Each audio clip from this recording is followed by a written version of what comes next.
What is going on, guys? DBG here, and today we're talking about more NBA 2K23 news, lads. And this is big. Like, this is something that looks really, really good, lads. It is actually something that looks really, really good. And I always say, like, never get too caught up in, like, the hype before a 2K game. Because at the end of the day, the more hyped up you are, the more likely you are to be disappointed. My tactic is always expect the worst, hope for the best, expect the worst, so that you can never get too high when things are going really well, and you can never get too low when things are going badly. But yeah, with this game mode, it's a game mode that's been neglected, makes English, but it's been a mode that's been completely neglected. But this actually looks really cool. This looks really cool. It makes it more creative. And it does show that, like, when you look at FIFA with their career mode, almost no innovation. You see 2K. And this is the one thing I always hate about, like, people when they talk about 2K, is that 2K, obviously the MyTEAM game mode is nowhere near Ultimate Team, but 2K's My Player is so much more in-depth. The park, the freaking free roam, my GM is probably the best. I don't know about Madden, but from the games that I've played, is the best franchise mode, or MyNBA. So look, as much as people want to complain about the gameplay, and I do think there are some very much flaws. If you play this game every single day, you're going to notice the flaws more, and you're going to think it's a terrible game. I think there are major flaws. 2K is not a bad game, and this just shows it. It just shows it. At least it shows they are trying to innovate, even in the modes where they're not making money, which is kind of crazy. Hey! Shout out Stacks. He's working for 2K now. Shout out Stacks. Yo, what's swaggin' players? It's your boy, Stacks Montana, man, and I'm here to ask you one of the biggest questions in the history of the basketball world. What if Giannis really... What if Pat Burke was given a shot for the Phoenix Suns? If you want to watch Pat Burke's highlights, comes on the playoffs against the Spurs in garbage time. 6'11" shooter, bang, bang, bang, 3 deep lefty threes in a row. What if they used Pat Burke as a shooter with Mike D'Antoni's system? Man, they would have won. They would have won at least one ring if they'd used Pat Burke more. That's the real question. decides to play for another team later in his career? What if we still got the privilege to watch a prime MVP Derrick Rose? Let's take it back even further. What if Shaq and Kobe never split? What if MJ didn't retire after his first? If Shaq and Kobe never split, they may not. I probably don't beat the Spurs in 2005. Then they definitely, Shaq was averaging like 13 points a game in 2006. They definitely don't win in 2006, even with Kobe putting up 34 a game. And then probably the Pau Gasol trade doesn't happen and Kobe Bryant ends on 3 rings. Maybe he wins a 4th in 2005, but more than likely Kobe ends on 3 rings. Because they play Detroit again the next year, and they probably lose. They definitely don't beat Detroit in 2005. And they probably don't beat San Antonio with Tony Parker and Manu becoming borderline All-Stars. So without Shaq and Kobe, I'm guessing maybe Kobe only wins 3 rings. 3P. What if we got to see just one more Magic Johnson versus Larry Bird NBA Finals? Oh, that is what I like so much about this, is that, like, look, for me it doesn't matter. Like, I'm just going to put this out there. Like, I'm not going to play much of this mode. For me, it doesn't really matter because I'm someone that I will say I've played this game so much for a living that I have complete franchise fatigue. But, like, you cannot say, if you're not someone who plays this game day in, day out, that this wouldn't excite you. Like, I'm picturing back to, like, 18-year-old me would have played the crap out of this game mode pre-YouTube. This is an unreal addition. Again, not quite for me, but I mean, it's for a lot of people. Versus Larry Bird NBA Finals. So cool. What if this and what if that? But what if I told you all of these what if questions could be answered and more in this year's NBA 2K23 MyNBA? This year we feel like we hit a benchmark year with an amazing breakthrough in NBA 2K23's MyNBA mode. Introducing MyNBA Eras. Okay, so modern era. And when modern era is looking for the classic MyNBA experience to set the modern NBA. This is era for you being 2022 off season. Okay, that's cool. MyNBA Eras. In this first ever, I repeat, first ever one-of-a-kind mode, you can hop into a time machine, travel back in time, okay, and start the MyNBA journey. What are they going to do with draft class? Because they don't have the rights to every one of the players. like, if you look at, say, like the 1980s, they don't have the rights to every player on every team. Is it just going to be a bunch of John Smiths? And what I would like for them to do is Pro Evolution Soccer-ify the names. Like, I'm trying to think just for a player. Like, if you go to the Jordan one where they don't have Reggie Miller. Why not Reginald Lillard? Reginald Lillard. Something stupid like that. Or it's just a similar name. A similar name to Reggie. Jerry Lillard. Something like that. Instead of just John Smith, where they're just bald white dudes, why not like Jerry Lillard? I know it's not Reggie Miller, but like it's very clearly Reggie Miller. Like we had like Ronberto Larcos instead of Roberto Carlos in those games. I hope they pacify the names instead of just giving us John Smiths. The 80s, 90s, and early 2000s, as well as the traditional modern day era. Now let's use that time machine right quick. You feel me? Stacks is so much like like LD was good when they were like presenting. When LD presents the stuff, it's good. Stacks presenting. Get him to present the MyTEAM trailer, please. This is the best trailer. Stacks, please, 2K. Instead of this like mad cinematic MyTEAM trailer, get Stacks to do it. Like this is good. Like he's very, very good on camera. Obviously, he's got a million subscribers, but definitely he should go over and new things. Time before even I was born. We talking about the 80s, or what we like to call the Magic versus Bird era. Okay. The Magic versus Bird era. I like it. It looks cool. The rivalry between Magic Showtime Lakers and Bird Celtics will be. But what if you want to win with Sidney Moncrief's Bucks? Full display, along with the careers or just of other players turn that Sixers team into a dynasty, such as Kareem, Zeke, George Gervin, Dr. J, and the list goes on and on. Moncrief snubbed. And teams. You'll also see a change in gameplay as teams are taking less threes during this era, while in the paint scoring. Can you cheese though? Can you actually cheese though? Like your teams you're playing against don't take threes. Can you just 5-out cheese them? That's the real question. If you can cheese the AI. And playing through the big man is more of a focus. Now let's talk about those what ifs again. And one of the craziest ways you could rewrite the history of the NBA as we know it today. In this era, the starting point is the 1983 to 84 NBA season, where you'll have the entire year. Time for Jordan. Time for Sam Bowie. 1984 draft. Time for Bowie. Have the opportunity to draft Sam Bowie. The cover of this year's championship. He's on the cover. Michael Jordan. If you're in the community, I'm taking Bowie too. I'm still taking Bowie too. This year with the ability to create custom players, draft classes, and total team revamps. But for MyNBA Eras, we'll provide you with our year-appropriate draft class. Sam Bowie better be in the game, or at least like Sean Bowles. Just something that makes it clear that it's Sam Bowie. Because I'm doing this my GM, and I might just troll, play the Magic and Birdie or draft Sam Bowie and try to win a ring with taking Bowie over Jordan. That would make a funny video. Winning a ring with Bowie over Jordan. So don't worry, if you missed out on MJ, I know a 7-footer out of Georgetown by the name of Patrick Ewing that's coming up in the 1985 draft. Let's hop back in that time machine right quick, okay? And travel back to the 90s, a time we like to call the Jordan. It was the Jordan era. It was the Jordan era. Not gonna lie, I was like, ooh, that's tough. But I'm like, yeah, no, it was. Jordan ran the show. It would be impossible for one of the greatest eras in basketball history to not be displayed and headlined by his airness himself, Michael Jordan. One of my favorite things about MyNBA Eras is its authenticities to each era's rules.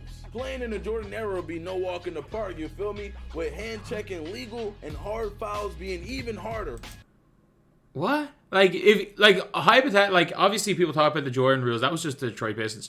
Do you know that in the 90s, you know the way players from the 90s called today's era soft? Do you know that back in the 90s, like Will Chamberlain and all those guys from the 60s were calling the 90s soft? Like that, it's a cycle. Every era calls the preceding era soft. In a way, like to big up their own era. While driving to the paint. In the Jordan era, the Jordan rules apply. The Jordan rules was a defensive tactic. It was nothing to do with really about the game being called differently. MJ to go in a lot of people's eyes. Do you have what it takes to build a team and defeat Jordan and stop him from going 6 for 6? The Houston Rockets. The Houston Rockets always beat that Jordan team. Just literally to beat Jordan, load up with the Houston Rockets. Hakeem, just load up with Houston. Vernon Maxwell, the Jordan stopper. That's how you beat Jordan. Take control of his legacy, build an even better team, and try to win 8 straight. Who knows? With the 1992 NBA draft coming up, maybe you find a way to pair MJ with one of the most dominant players in the history of the game. Shaquille O'Neal. You gotta lose then, don't you? Being said, though, we still not even done. Trade Scotty. Now let's hop back in that time Give a machine BJ Armstrong and travel back to a time not so long ago. A time we like to call the Kobe. Ooh, that's debatable. From 2002 onwards, so the three-peat had just ended. That's a debatable one. By the way, this is such a cool concept. This is an unbelievable concept. I'm just like picking at stuff. I'm just making a reaction to it.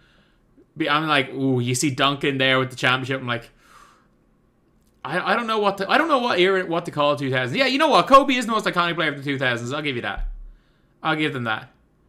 Because it's like, obviously Duncan was great. There were so many great players. It's probably the most parity we've had in a long time in terms of that era. Obviously the Lakers, I know, won 5 championships in a decade. Or won 4 championships in a decade.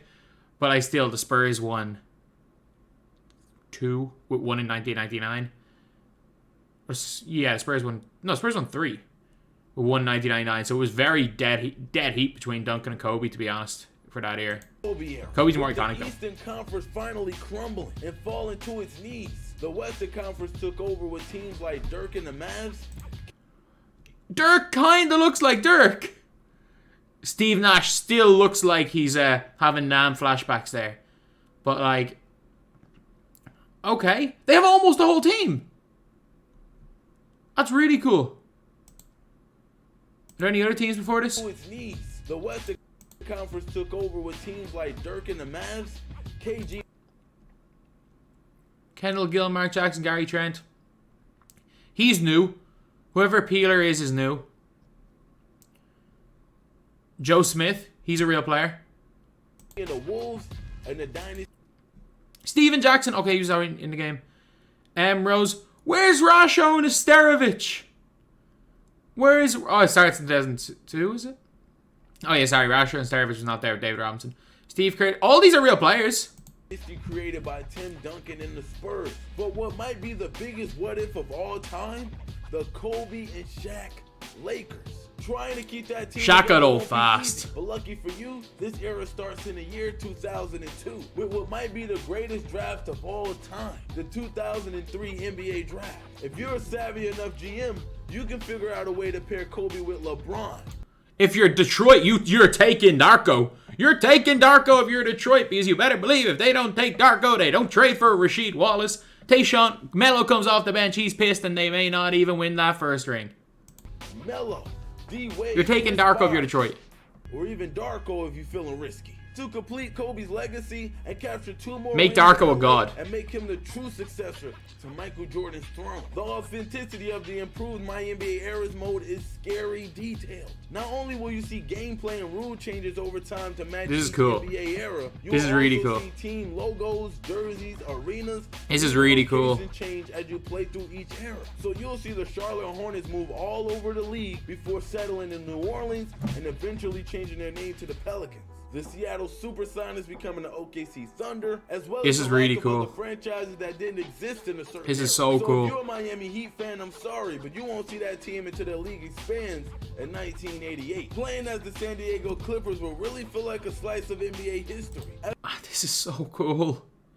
Like, I'm nitpicking at random stuff and just trying to say stuff for this video, but this is so cool. We watch tons of footage to replicate each NBA this is so arena, cool. sponsor logos around the arena, floors, and thanks to the MyTEAM folks for their huge library of jerseys for their respective time. Shout out MyTEAM devs. 2K23's MyNBA Eras authenticity doesn't even really stop cool. there. Authentic and true commentary for each era was a huge deal. The audio team really outdid themselves this year. Historically, they've kept our commentary booth up to date and added new content to our colossal bank of audio lines to keep gameplay as fresh as possible. This year, our current primary commentary booth is Kevin Harlan, Clark Kellogg, and Greg Anthony. However, for the 80s and 90s, we brought in the legendary Mike Fratello, aka the Czar, to help provide a different dynamic to the play-by-play and color commentary. Okay, I like it. A ton of fun stories from the league during this time period. It would be impossible to go over everything MyNBA Eras. This is so cool, man. But you know, we love to go over even the smallest details. Each era has its own period-specific background. We wanted each era to feel and look different inside and outside of gameplay. I like it. Finances will grow and change with each era, as well as the G League and social media being added to the mode at its appropriate time. We even got dynamic shorts length, from short shorts in the 80s to long shorts in the 90s, back to a shorter style in the modern era. We also added the change of All-Star game jerseys, going from players wearing their own team's jerseys. This is really cool. NBA made the change. This is really cool. Jerseys. MyNBA Eras was created by basketball fans for basketball This is really fans. cool. And we think you're gonna love it. As you can imagine, the majority of our time went into making MyNBA Eras what it is. But we also made time to make some improvements to the other MyNBA modes that you all enjoy. My WNBA now has an updated playoff bracket. We're now using a more standard 3-round single elimination bracket, with the old system available as a rule change for all leagues. Also, like the real WNBA, we now have the Commissioner's Cup. We revamped team rivalry when teams clash out there on the— You know what? I will say, like, again, not for me. I'm not gonna play WNBA mode, but I like that it's there. I actually do like that it's there. Like, I know people are getting angry, but I actually do like that it's there. court. We now have a more in-depth system, as well as adding Eastern and Western Conference Finals in the development cycle. But we locked in and got it done. First of all, Stacks, great job.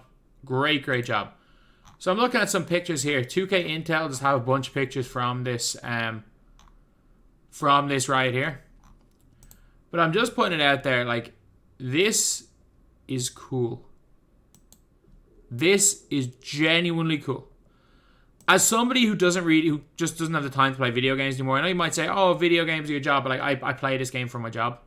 Like, I don't have time to sit back and just play a game mode in a video game. This is something that, if this wasn't my job, this would be a major selling point of the game. And we haven't seen like a franchise mode becoming like a major selling point of a game in the best part of a decade. It's all been about the online modes.